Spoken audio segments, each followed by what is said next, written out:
Elle nous berce depuis notre premier souffle, en chansons et en mots doux. Elle nous enveloppe et nous gagne au point de ne plus jamais nous quitter. À moins qu'elle nous trouve plus tard au détour d'un chemin chargé de promesses, assez fortes pour nous happer, s'arrimer à ces langues qui nous façonnent déjà. Elle accompagne nos premiers pas du terrain de jeu au banc d'école.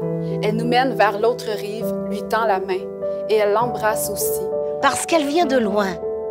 Elle sait comme aucune autre susurrer, avec splendeur et nuance, l'amitié, l'amour.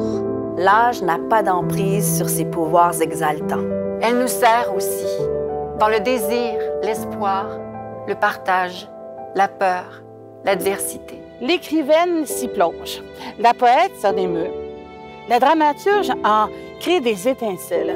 Dans la main de l'artiste, elle devient magique. Et l'interprète lui fait honneur. Le public, lui, retombe sous son charme comme au premier jour. Elle adhère aux époques, se meut au gré des tendances, s'adapte au courant. Oui, elle est généreuse, ouverte, grandiose, passionnée, épique. Les enfants l'apprivoisent, les jeunes la transforment. Les aînés la portent comme un drapeau.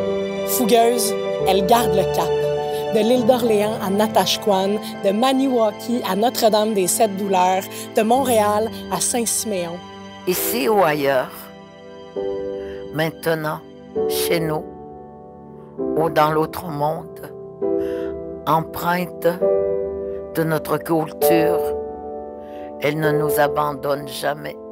Emblème matrimonial d'une nation, héritage à faire fleurir, à transmettre à l'infini. Grâce aux femmes de lettres, la langue française au Québec est encore et toujours mûre pour les plus beaux lendemains. Pour elle, pour vous, pour ces histoires uniques transmises dans une langue à chérir, gardons-la à l'abri de la menace, de son effritement, de sa disparition. Protégeons et aimons notre français. Protégeons et aimons notre français. Protégeons et aimons notre français. Protégeons et aimons notre français. Protégeons et aimons notre français.